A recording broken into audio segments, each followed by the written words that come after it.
Well, hello everybody. This is Rage Cage 20, and as you can hear, I got kind of a new mic setup situation. I am in fact recording this on my desktop instead of my laptop, which I usually record stuff on my laptop, but unfortunately with Penumbra, my laptop couldn't handle it. For some reason, it runs Amnesia fine, but Penumbra, no. I don't understand, but I guess I'm not going to question it. So I do have to use a different mic, and you can hear me better, but there is this weird sound in the background. I do apologize for that. It's not really a weird sound, but it's kind of like this airy, weird breathing sound. I don't know. But hopefully it's not too big of a bother. And now I am actually playing Penumbra blind. Well, it's about like mostly blind, because I have played the first like 10-15 minutes of this game, so the first two scares I do already know about, but everything past that is completely blind, except for screenshots, but that's not going to help prepare me for anything. So yeah, I am ready to crack into this bitch and get completely scared. So let's start a new game, and let's do a normal, just for the hell of it.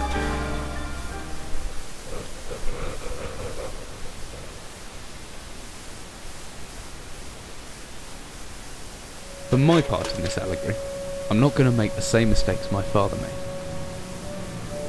Howard vanished from my mother's life before I was even in it, so when he sent me a letter a few days after Mum's funeral, it was the first I'd ever heard of him. Pity he was dead. Writing from beyond the grave must be a genetic habit in my bloodline. His letter contained a key, instructions, pleas for forgiveness. I figured the dead don't have much use for absolution, so I turned to his prophetic passing, which he inexplicably expected to come any day. Clearly averse to explanations, my father preferred to leave directions to a bank on Mayfair I'd never even heard of. In that bank was a safety deposit box in his name, and myself as executor. Of course, I went, as he knew I would.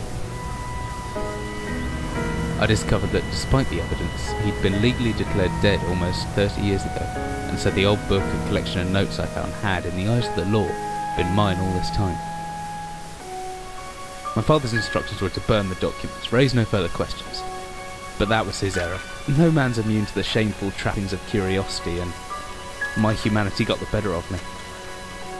The university I taught at was world renowned for two things: physics and linguistics. I represented the first, and the man who stood for the second was stumped by my recent acquisition. The book was indecipherable. The notes, however, showed a location somewhere in uninhabited northern Greenland. It took me almost a year to book the last flight I'd ever taken. As I watched civilization disappear along with Heathrow, I realised my father had disappeared 3 decades ago, almost to the day, and I considered in turn what it was that I was leaving behind. We landed on a strip of ice a few feet wide, and within minutes I was pulling away on a chartered boat, beginning the 12-hour journey that would lead me into my past.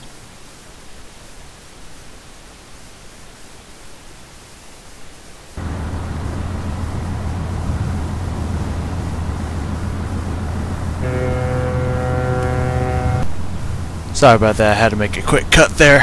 I had to do something. Finally, we're almost docked. I better stow my gear. I may be far from home, but chances are I can still pick things up using left mouse. Well, I hope you can still pick things up, even if you're not at home. And I can take a closer look at things using the right mouse. Right. Okay, so this game uses pretty much the same exact functions as Amnesia, obviously because it came before Amnesia. But I find that, yeah, they obviously fixed a lot of things up in Amnesia. It's a lot easier to move things and slam doors, which in this game it's not as important to slam the door, but it is important to get that door open as fast as possible. So I just picked up a notebook. You know, he puts in notes and stuff like that, just in case you haven't seen this game. I picked up a flashlight, push F, use my flashlight. Sorry about that, some person called me. I don't know, saying something. Here, oh yeah, you put notes in it and stuff, and you can read them and stuff.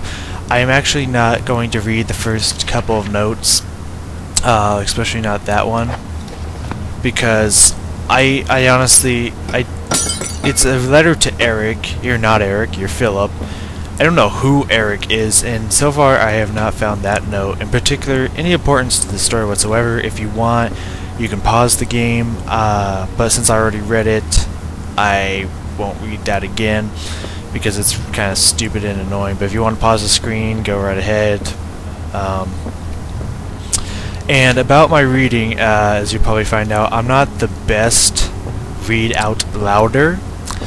I don't know why. Like, I can read music fantastically, or however you pronounce that, but when it comes to just reading out loud, I have this like ADD thing where I get distracted, so I might not be the best reader, and I apologize if you want to skip whenever I start reading. I understand. They also, since Philip's goddamn scholar or some shit, I don't know, I don't really pay attention to what he does, but every character in Amnesia seems to be like college professors and shit. They like to use the most advanced words possible, so I will trip over the words they use sometimes. So we got a key here. Let's just open this bitch and get me my glow stick and some batteries. I will probably be using glow stick most of the time, until I get more batteries. So just to let you know, I will be using my flashlight, but I do like the glow stick better for the most part. And like, this is just a disturbing picture that I found.